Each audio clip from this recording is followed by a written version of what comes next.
সাথে আমি সমিতির এমন কোনো কার্যক্রম নাই যে আমি আমার পদচারণা নাই। সেখানে আমার করিম ভাইও ছিল প্রথম দিকে, মাঝখানে অনেকদিন উনি ছিলেন না সদস্য। তো যাই হোক, এই আমাদের উদ্দেশ্য ছিল আমাদের সরকারের কাছ থেকে দাবি আদায় করা।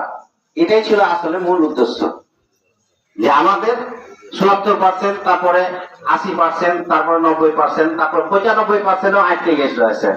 তো যাই হোক, আমাদের সমিতির দ্বারাই কিন্তু ধাক্কা দিয়ে আমাদের শতভাগ সরকারের কাছ থেকে আমরা বেতন ভাতা পাচ্ছি।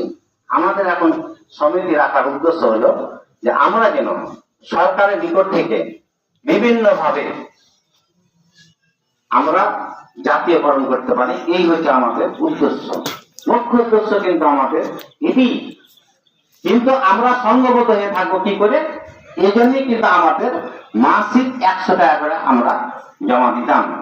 কিন্তু সেই পূর্বে আমাদের যে গঠনতন্ত্র আছে, এই গঠনতন্ত্র অনুযায়ী আমাদের সিদ্ধান্ত ছিল যার যত টাকা জমা থাকবে তার ৫ গুণ সে টাকা নিয়ে বাড়ি যাবে, এরকম আমাদের একটা সিদ্ধান্ত ছিল গঠনতন্ত্রে। কিন্তু তখন সমিতির কিন্তু আয় ছিল। আয় কি ছিল? আমরা প্রশাসনের কাছ থেকে আমরা প্রতি বছর আমরা ৩ লাখ ৪ লক্ষ টাকা করে আমরা পেতাম। এই টাকা দিয়ে কিন্তু আগে আমাদের ৫ গুণ টাকা দেওয়া সম্ভব হয়েছে। যে সমস্ত টিচাররা বিদায় হয়েছে তাদেরকে আমরা ৫ গুণ, ৩ গুণ, ৪ গুণ, যাই হোক যে সময় যেরকম আয় হয়েছে দেওয়া হয়েছে।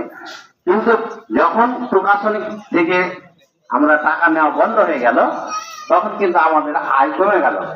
কমে যাওয়ার কারণে আমরা কিন্তু ওই ধাপে ১ বছর না ২ বছর আমরা টাকা দিয়ে দিয়েছি। কিন্তু দেওয়ার কারণে আমাদের দেখা গেল যে টাকা শেষ হয়ে যাবে, কিন্তু সবাই টাকা পাবে না এই হারে যদি টাকা দেওয়া হয়। যার কারণে আমাদের ২-১ বছর মূল টাকা দিয়ে আমাদের লক্ষ্য ব্যবস্থাটা স্থগিত করা হলো। তো সেখানে প্রশ্ন উঠেছিল যে আমরা টাকা তো শেষ করে ফেলছি, তো ভবিষ্যতে যে টিচাররা যাবে ওদের তো কিছুই থাকছে না, তো কি করা যায়? তো ২০১৯ সালে এটা কথা উঠেছিল। তাহলে বললো যে কি আমাদের যে সমিতির জায়গাটা আছে এই জায়গাটা বিক্রি করে আমরা সকলকেই টাকা আমরা ভাগ করে দিয়ে দেবো, তাহলে পরে অন্তত যাদের জমাকৃত টাকা এই টাকাটা অন্তত নিয়ে যেতে পারবে, এ ধরনের একটা কথাবার্তা হয়েছিল। তো আমরা কিছু টিচার সে সময় যাদের বয়স কম, যারা বিদায় হবে তারা কিন্তু এই প্রস্তাবটা দিয়েছিল যে স্থাবর মাটি বিক্রি করে দেবো। আর যারা আমরা বয়সে কম তারা বললাম যে না, ঠিক আছে, আপনারা যেহেতু স্থাবর সম্পত্তির টাকা নিয়ে যাবেন আপনাদের দেওয়া হবে, আপনারা চিন্তা বা অস্থিরতা করিয়েন না। তো কিভাবে দিবেন? আমরা বললাম যে মাটিটা কত বিক্রি করবেন।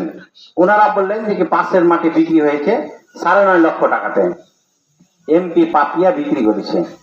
আমরা সেই সময় বললাম যে ৯.৫ না, আমরা ১২ লক্ষ টাকা মাটিটার দাম ধরবো, ধরে আপনাদের রেশিও অনুযায়ী আপনাদের টাকা দিয়ে আমরা বিদায় করবো। ওনারা খুশি হলেন। আমরা ১২ লক্ষ টাকা দামও ধরলাম এবং এই দামটা দিলাম ৩ বছরের জন্য। ৩ বছর পর আবার মাটিটার দাম আমরা বৃদ্ধি করব। তো এই